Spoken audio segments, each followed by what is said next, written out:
Hi, folks. I'm Logan Clements, one of your co hosts with the Better Events podcast. And in this week's episode, we are thrilled to have a guest, Hilary Laney, with us, who is speaking all about stress management for event pros.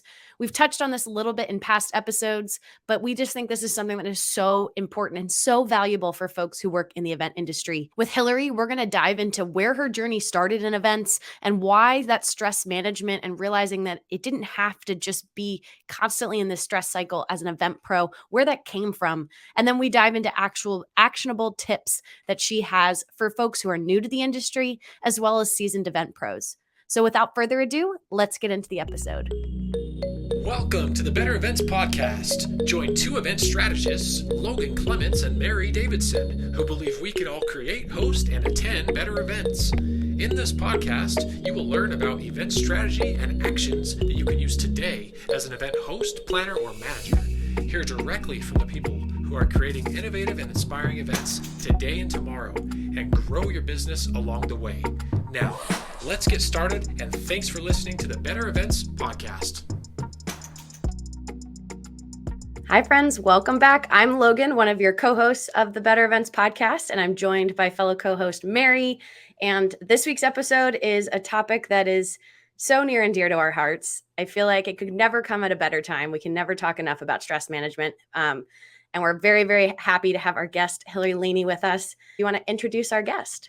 Yeah, absolutely. So Hilary Laney is a team leader, executive, and event professional, philanthropist, and DEI&A activist. She currently serves as TPN and EVIA's Chief Revenue Officer.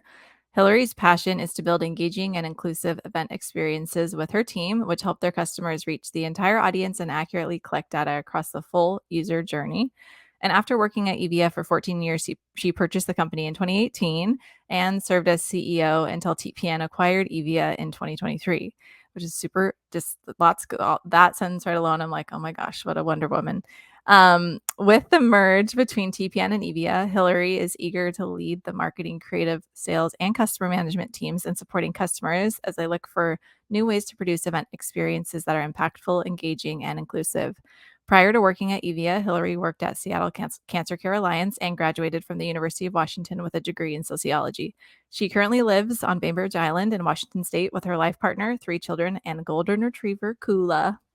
Thanks for being here, Hilary. Thanks so much for taking the time. Yeah, thanks, Mary and Logan, for having me. I'm excited. Yeah, I think just a little context for our listeners about why we asked you, Hilary. But both Mary and I have worked with you and at EVIA and different events, and we've stayed in contact since. And I think we were at an event a couple months ago where you spoke at a local event about managing stress and just like the craziness that comes with being in the industry. And you were just so open and shared a lot about your journey. And we were just honestly, we're like, we have to have her on the podcast because I feel like our community could benefit from some of those takeaways you shared. But since stress management in the event industry, it's such a big topic. So we're trying to figure out where to begin. But in our podcast, we like to start broad. So do you mind just more sharing about your background and like your event journey to help set the stage for our listeners? Yeah, absolutely. So I mean, as it was stated in my bio, a formal introduction, I have been doing this for nearly 20 years. I started when I was 24 years old. My dad founded the company back in 1993. So although I wasn't working for him, I mean, I was 13 years old when all this began. And so I was around events and production and all the elements that events bring from behind the scenes, I guess you could say, since I was a kid. So I think that combined with just my draw to human beings and building relationships, it was like the perfect fit for me. So I jumped right in. I didn't have any training for it. As it said, I have a soc major, so I didn't get any formal training or anything. I just dove right into it and fell in love. And I think like so many people in our industry, you just start doing it and get your hands dirty. And it's like, you just try new things and learn and you fail and then get back into it again. So that's what my career has been and how it got me to where I am today. A lot of learning on the job. Oh, for sure. And fellow sociology major over here is funny. Yes, He ended up in nice. events, which was not at all what we studied, but here we are. Yep. Yeah, that's so funny. And then as you talked about your career a little bit, at what point were you like, because I'm sure, I don't know if it was a pivotal moment or just one day you were looking back and you're like, wow, I need to do something about this stress. I think that like hits all of us at what point. And so at what point were you kind of experiencing that? Yeah, it's so funny because so just all transparency, I'm 43 now. And I look back at my earlier years of, getting into the industry. And when you're young, I'm going to say like in your 20, like I was in my, late 20s, early 30s. I did have my son. So I've been a mom for most of that. I was a young mom. I had my son when I was 25. But I was building my career, right? So I was like game on. I invested everything into it. Every spare moment I had, if I wasn't momming it, I was working it. And there's tons of travel and all of that. And your level of endurance and like ability to keep up with that lifestyle is so much easier when you're younger, right? And so I almost like neglected to even stop and think, what is this doing to me? And what kind of habits am I creating for myself? Like, large scale, is this actually the right thing to be doing? When I think about my entire life, it's just not sustainable, right? I guess is the bottom line. And so I just kept plowing through as much as I could. And then it wasn't until I've got two younger kids, and one of them is almost 8, the other one just turned 5. And my older one of the two, Althea, when she was born, adding that second child into the dynamic, like it forced me to stop. I mean, I didn't have a choice really. And you know, when I started to realize what I was doing and how I was trying to maintain this, I slowly over time was like, I know something needs to change, but I don't know how to do that. I don't know how to get to that place. I don't know what that work-life balance is. To me, it's just constant. And then the pandemic hit. And that was the breaking point for me because, and I think it was for a lot of people, but I maintained that go mode, and my business, like so many others in our space, was having, it was hard. It was really hard. We lost a ton of revenue in those first 6 months, and I was the owner. It was all on me. I had employees and customers and everyone I needed to support, and I shut down. And I'm not a person that shuts down. And it got to the point where I was actually like dealing with anxiety and depression. And so much of it was because I had taken on all of this responsibility and was not taking care of myself. And we're talking, 10, 15 years of that. And it caught up with me. Then I realized like, okay, now I don't even have a choice. I have to actually do something, right? I feel like it's very relatable what you're saying of just kind of that always on. It's something I'm currently working on. I know personally I'm like my gas gauge is not good at knowing when I'm low. I know when I'm empty, but that like warning signs for me has been something in the last couple of years I've been working on that awareness because I like to, I feel like we've said on the podcast, I want to be Wonder Woman, but I'm also not. And I know that. And that's not a bad thing, but just kind of a hard realization, especially in an industry that constantly there's always more, especially now. We were talking before we recorded how busy it is right now. And while that's great and such a bounce back from what we were in 2020, it's also a lot. And, you have to advocate for yourself. Unfortunately, there's usually not somebody who's going to remind you to like fill your own cup first. But do you think, is there anything, Hilary, in your head that for what the event industry can do better in terms of promoting self-care and that balance? I have put so much thought into this because I think after, especially as of late, I think in the beginning I was trying to figure it out because I needed it, right? And I couldn't figure it out. I'm like, where do I go? Like, who do I talk to? Who is that example for me? Like, because the reality is everyone I've ever known throughout my entire career says exactly what you just said, Logan. Like it's everyone has that same mindset, which on the one hand is probably what makes us so good at our jobs. But on the other hand, it's not healthy, right? And so I I now that I know what needs to happen, I've been trying to kind of think, how do we as a whole figure this thing out? And that is a big thing to try to go after and try to solve for. It's another thing to add to that list, right? Of like, okay, I'm trying to slow down, but wait, let me solve this big, huge problem over here. Like that. It's like we can't help ourselves. But I think that a lot of it starts with creating, in the pandemic, we've started talking a lot about like inclusion and, acceptance of others for who they are, show up as you are. We want you here, like that kind of thinking. And honestly, I think that's where it starts. And we're doing it for our clients right now.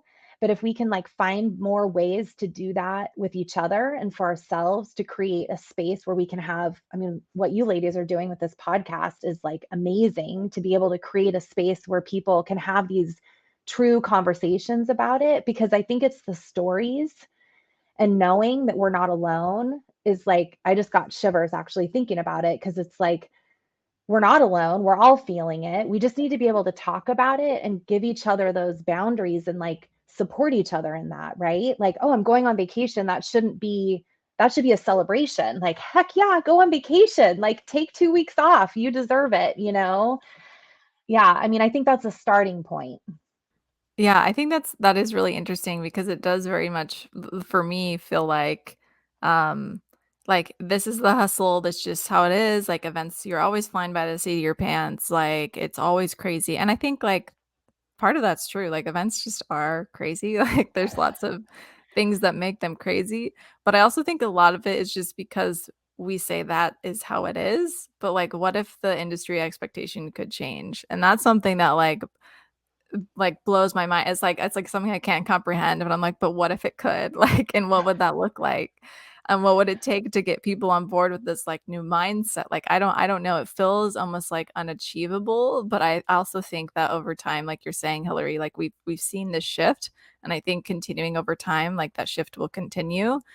And that's exciting to me because I don't think it needs to be such an air of like we're crazy and it's all crazy all the time. So I appreciate you sharing that, and I think it's nice to hear your story. So thank you for continuing to share it throughout this episode because, as you've said, I think a lot of us feel this way. And so, one of the things that we really try to do on the podcast for any topic is thinking through like tangible tips and tricks that listeners can take away. And so, if we're talking about those in stress management, what are some things that you have found that are really helpful for you to manage stress?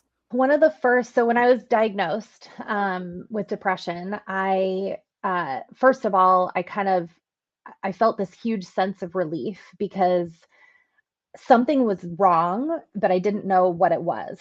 And I am a very, my whole life I've always kind of been like smiley and excited, and being around other humans has always given me energy. And I found myself in this place where that wasn't happening anymore. I wasn't feeling energized by my relationships, and I didn't know what that was, right? And so when I heard it straight from the doctor, and I finally had like this understanding of what was going on, I was able to then start to think like, okay, now I know what it is.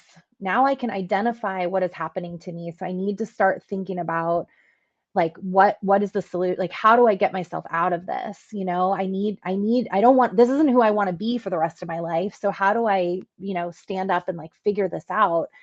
And medicine for me was not an option. I just didn't want to go there unless it became to a point where I absolutely needed to go there. So I wanted to try some natural ways of doing it first and give that a shot. And so I, talked with my doctor, and we came up with some ideas, and I started implementing them. And it is about like that. You have to be committed, whether you're depressed or even just, just because that was my story, it could be anybody's version of that, right? If you're feeling overwhelmed, like these practices, I think can really help with you. And so much of it has to do with mindfulness. And I know that is a term that a lot of people are using these days, but it's so true, because a lot of what we're dealing with stress is in your mind. It's how you're thinking about things and how you're processing things, right? And so taking care of your mind in the same way you take care of your abs or your cardio or anything else, like it's critical. It is so critical. And so the sooner you can start to put some practices in place, and it's something as simple as practice breathing. So I made sure, because I knew the discussion that we were having today, so I made sure to wear it. I do wear this pretty much every day. It's become kind of a ritual for me, but it's this breathing tool, and it's called a shift, because the idea is that you're shifting your breathing into something that's more controlled and healthy through the use of this tool. And so you can get it on your necklace, or you can get one that sits on your wrist or whatever, but it's just a small tube that is really well made. It's beautiful. It's got a beautiful design. So I like wearing it. But anytime there's two parts to it. One, you want to get into a daily practice of breathing. The reason you want to do that throughout your day, and they recommend 6 times a day of that practice breathing that's controlled, is because then when you get into these moments of heightened, emotion, heightened stress, whatever that is, because you're on site and you're feeling it, something's gone wrong, whatever, your body is so accustomed to that trained breathing that it automatically does that. It's like the fight or flight thing. And instead of it going into panic mode, because that's the typical response, it actually results to what you've been training it to do. So it keeps your mind calm to be able to handle whatever's coming your way, right? So you don't get that stressed out feeling. So it's just simple. It's just breathing in through your nose,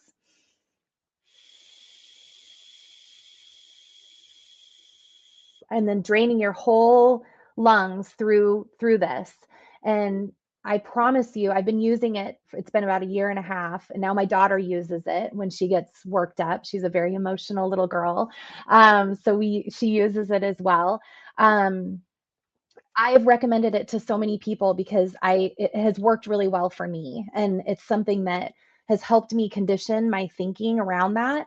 I also do a daily yoga practice. So I do yoga every single morning, and that helps me set my mind in the right space to get ready for the day, and be in a positive place. And it's not like every day I'm in that space, but I think the idea is that just like anything else, you're putting the practice in, right? And so then as things get hard and life gets overwhelming and really hard things come your way, you're equipped to handle it. You're ready for it. And then it can last you your whole life.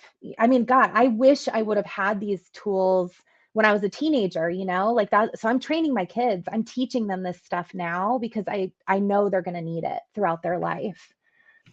I'm so happy you brought up your shift necklace, because Hilary, I was inspired by you, and I actually got it for a family member for Christmas. I did, because it seemed like such a hidden in plain sight but comfort thing that I'm not sure how much they're using it, but I got it for them because I was like, that just seems really nice. And I think you're inspiring me. I know my Fitbit has a setting. I've been using the timer setting on it a bunch, and there is a relax for 2 minutes setting I guess I can do.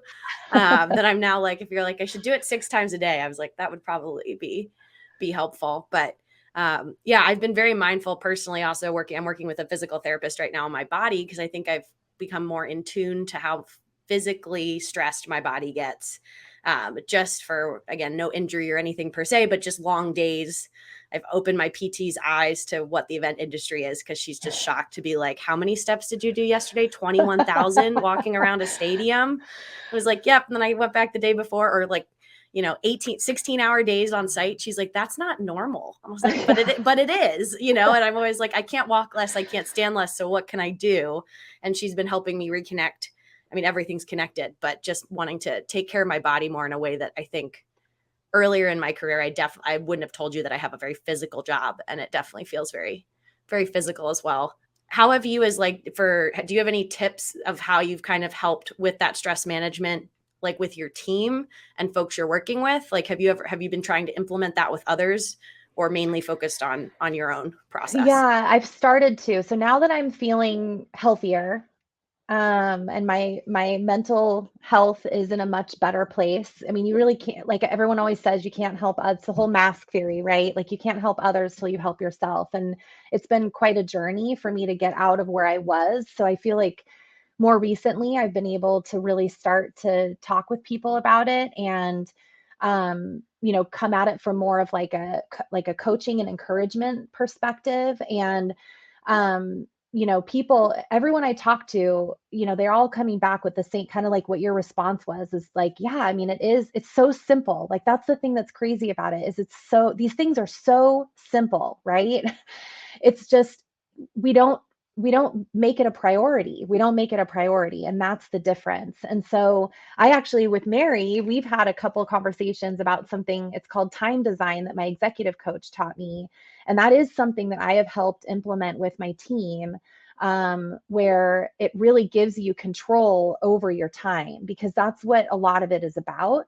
If you don't create time for these things that you say are important, then you're not actually going to do them, right?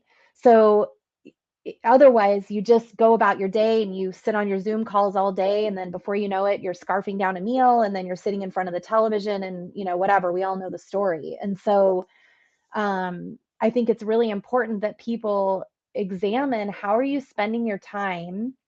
And it's just like money, you budget. If it's important to you, you need to budget the time, and you need to make the space for it. And something like this takes like no time at all. So you should be able to do it, right?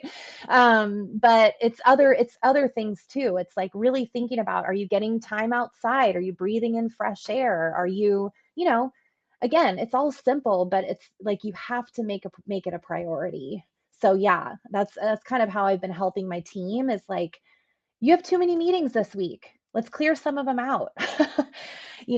Let's create some time for you to just think, or take a walk, or whatever that is.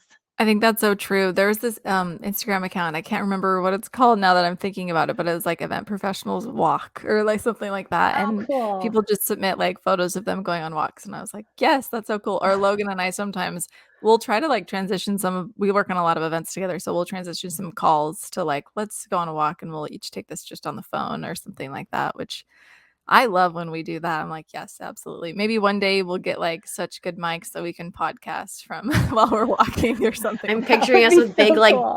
boom mics walking through the Yeah. neighborhood, just like the fuzzy ones, just being like, nothing to see here. Just podcasting on my walk. Good advertising. I like it. It's a good idea.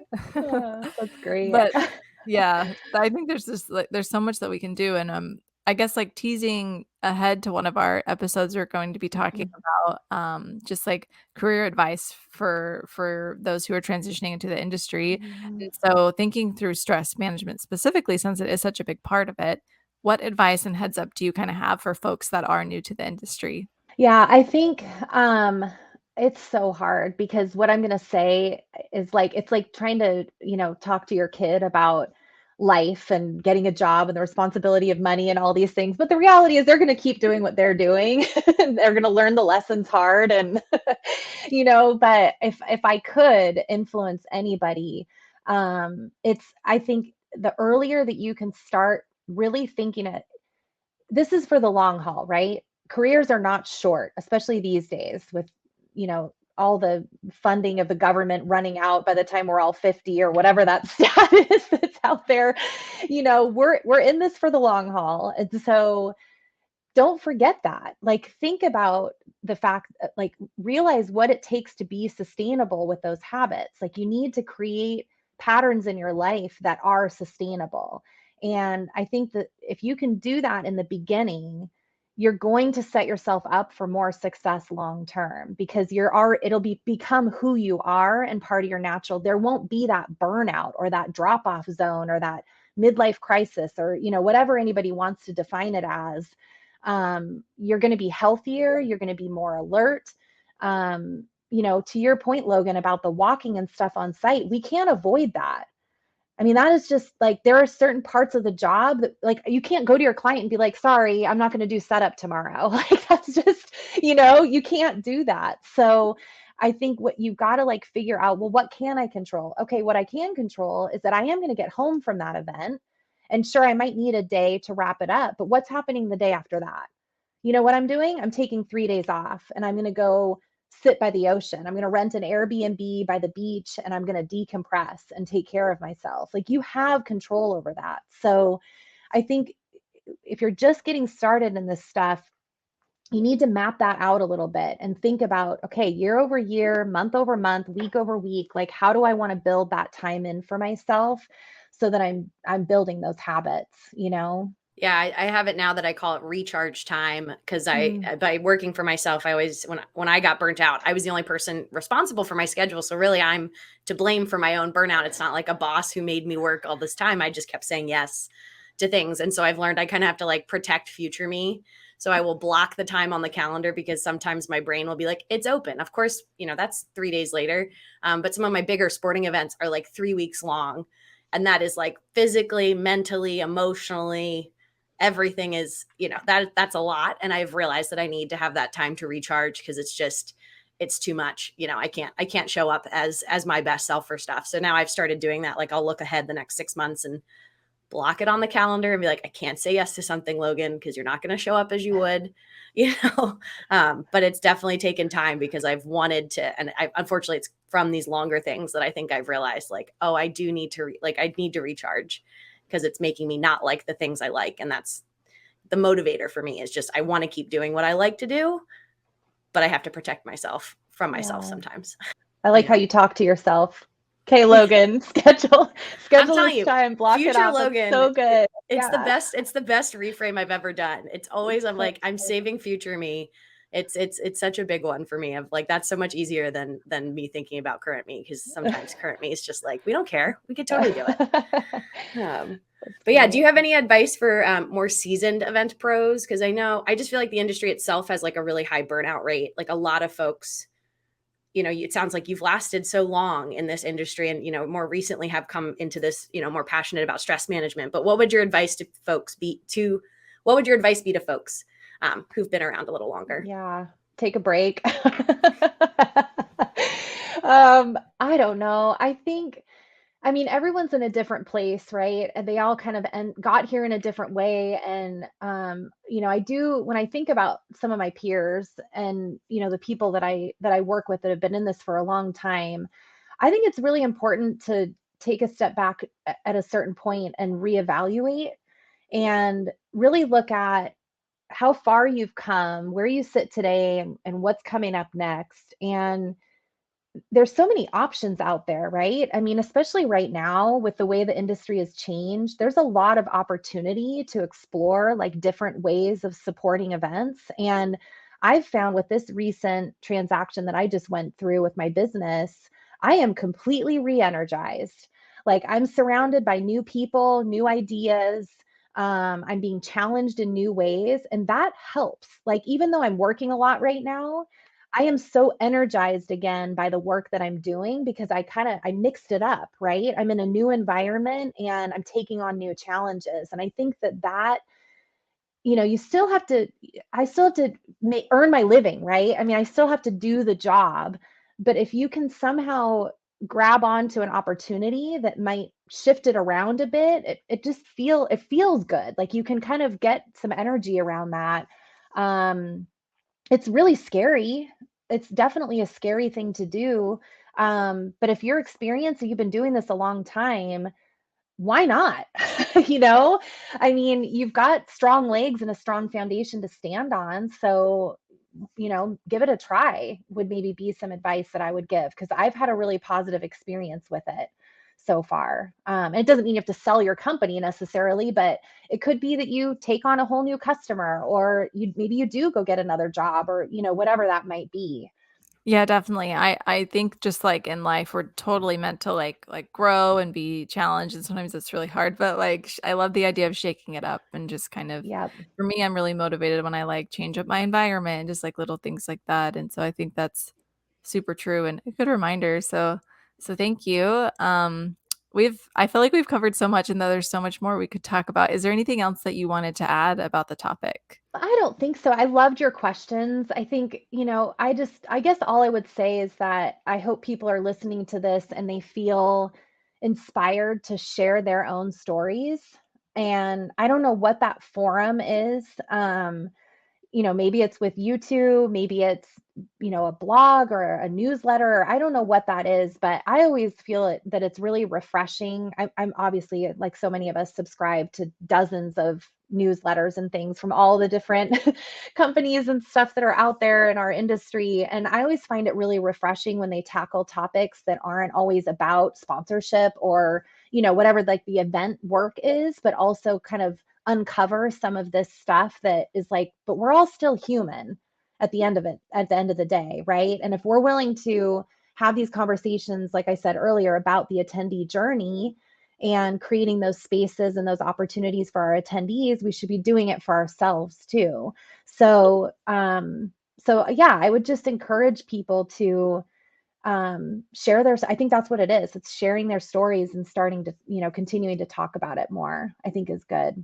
And I love this.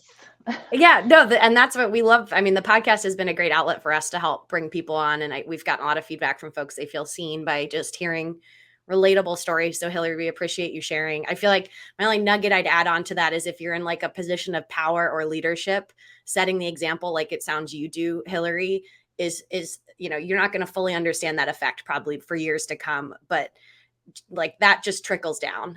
We are a people industry, and the way you treat people like really has a big impact. And I know personally, when I've worked on teams where the lead is really focused on wellness and stress relief. I was on a sporting event where they made a wellness corner, and she had a little like water fountain that was trickling and like Theraguns for your muscles because we were walking around so much, and like bouncy balls to sit and unbounce. And it's silly, but it was really great for when you're working back-to-back days and everybody's tired. It was like, oh, you're human. I'm acknowledging you're human and treating you as such. So if you're listening to this and you have that power to create those, stress-free or less, reduce stress around events, I would highly encourage you to do that because it makes an impact. And with that, thank you so much. Thanks, Hilary, for being here. We really do appreciate it.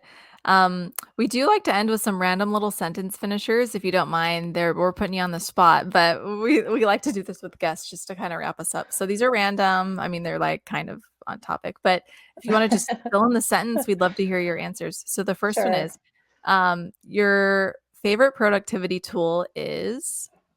Asana. Hey. Shout out to Asana. Yeah. Your favorite quality in a manager is? Ooh, humbleness, humility. What is the word? Humility. There we go. I like it better, but yes.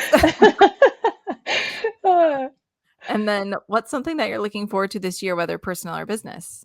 Oh man, actually, I've got a few. I'm going to Montreal in a couple weeks, which of all my event travels that I've ever done, I have not been there yet. So I guess hopefully I've got some more of that. I've got Montreal, and I'm hoping that with travel picking back up that I get to go to some new places. Super cool. Yeah. And before we let you go, Hilary, where can listeners find you? So I'm really simple. I'm on LinkedIn. Yeah, my LinkedIn page is Hilary M.W. Laney is my handle. So yeah, you can find me on there. Also, my company website would be good, tpnevents.com. Awesome. Thank you. We'll make sure to link those in the show notes. So listeners, please feel free to go grab those links. And Hilary, thank you so much again for your time and for being here. We've really enjoyed our conversation. So thank you. Yeah. Thanks to both of you. Keep it going, ladies. This is awesome. I love it. Thanks, Hilary. I did not think my bonus tip was related at all to our topic, but I feel like it might be. It's a little bit about breath, but I feel like when you're working at an event, your time is precious. And a big value I've been bringing to teams I'm working on is just not letting circumstances or someone who's on site or a part of your event rush your process. And so I always tell my team, I'd rather you take the extra 5-10 seconds to double check or take a breath to make sure you do it right than to get rushed and do it wrong. Just because I think sometimes it's very easy to absorb someone else's stress, and then that throws you off. And at the end of the day, trust your process, take the extra beat, and it's steered us well so far. So take a breath next time you're in a stressful situation, or use the shift tool, as Hilary mentioned. Thank you so much, Logan. That is actually a perfectly themed bonus tip for today's episode. So love how that works out. And thank you, everyone, for listening to another episode of the Better Events Podcast. You can find us on Instagram, Facebook, and Twitter, and LinkedIn at Better Events Pod. You can email us at bettereventspod@gmail.com. You can also connect with Logan and I directly, and Hilary as well. You can check out our website, bettereventspod.com, all the things. So just thank you so much for listening, and we will be back with you again next Wednesday.